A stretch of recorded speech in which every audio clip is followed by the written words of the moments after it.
The $20 habit that can slowly change your finances.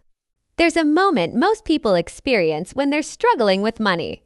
It usually happens somewhere ordinary. Maybe you're standing in the grocery store checkout line. Maybe you're about to tap your card at a coffee shop. Or maybe you're opening your banking app late at night. And in that moment you realize something.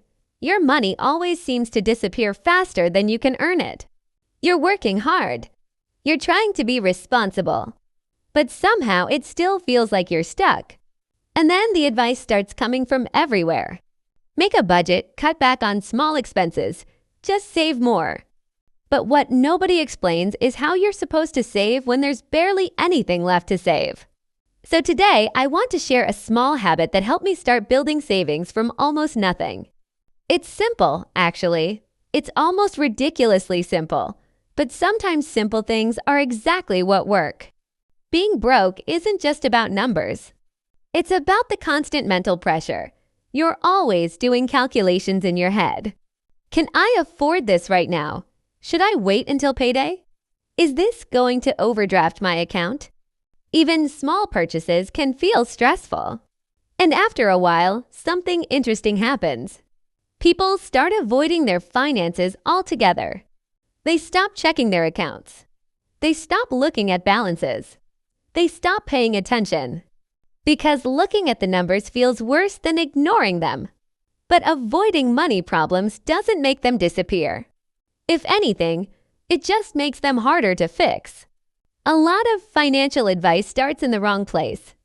You hear rules like save 20% of your income, build a 6-month emergency fund, invest every month. Those are great goals, but they're not the starting point for someone who's struggling to save anything at all. When someone tries to jump straight into saving large amounts, life usually interrupts pretty quickly. An unexpected bill shows up, something breaks. An expense pops up out of nowhere. And suddenly the money they saved has to go right back into their checking account. That's when people start thinking, saving just doesn't work for me. But the real issue isn't saving. It's trying to start too big. Instead of focusing on big goals, I started focusing on something small. Every time money came in, I moved $20 into savings. That was the rule.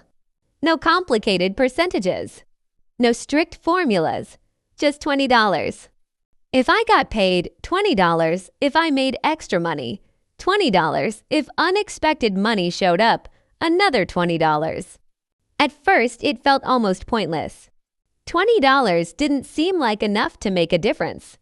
But after a few weeks, something interesting started happening. The numbers slowly began to grow. $20 became $80, then $150, then a few $100s. And for the first time in a long time, I had money sitting there that wasn't immediately disappearing. The reason this works isn't really about the amount. It's about psychology. When saving feels huge and overwhelming, people avoid it. But when saving feels small and manageable, it becomes something you can repeat consistently. And repetition is where habits are born. Every time you move that $20, you reinforce a new pattern. Money comes in, and some of it stays with you. Over time, that pattern becomes normal. Eventually, that $20 doesn't feel like a sacrifice anymore. It just feels like part of the routine. That's when things start changing. Some weeks you might save a little more. Maybe $30, maybe $40, maybe even $50 on a good week. What started as a tiny habit slowly turns into a real savings routine. And that's how momentum begins, not through giant changes, but through small actions repeated consistently. And here's something really important to understand. If you ever have to take money out of that savings account, that doesn't mean the system failed. That means it worked. Savings aren't meant to sit there forever like a trophy. They're there to catch you when life throws something unexpected your way. Because let's be honest, life always does. Your car might suddenly need repairs. Your laptop could stop working right when you need it. An unexpected bill might show up that you didn't plan for. Those things happen to everyone. The difference is how you deal with them. Let's say someone starts putting aside small amounts of money using this habit. Nothing dramatic, just consistently moving money into savings over time. After several months, they've built up a few $100s. Then one day something goes wrong. Maybe their tire blows out and replacing it costs a few $100s.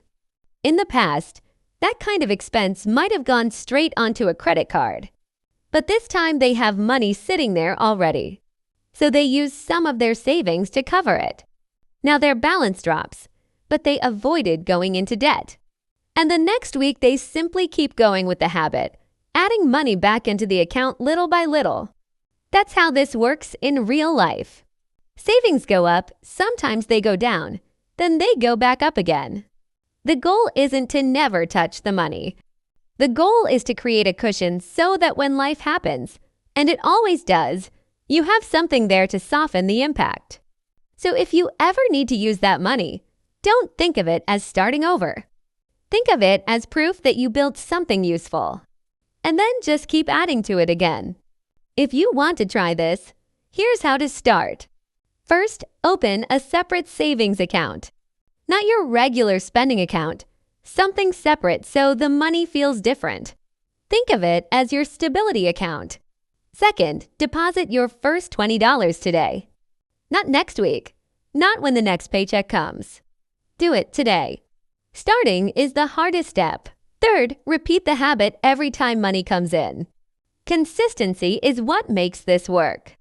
There isn't a single moment where your finances magically change. It's usually much quieter than that. Small decisions, repeated over time. That's what slowly moves someone from constantly stressed about money to feeling like they finally have some control. The $20 habit won't make you rich overnight, but it can start something more important. It proves to you that progress is possible. If you're trying to go from broke to somewhat stable, don't wait for the perfect moment. Don't wait until you make more money. Start small, start simple. Start with $20. And over time, that small habit can turn into something much bigger than the money itself. It can turn into confidence. And confidence is where real financial change begins. If you found this helpful, subscribe to Broke to Somewhat Stable, where we talk about simple habits that help real people improve their finances one step at a time. And I'll see you in the next video.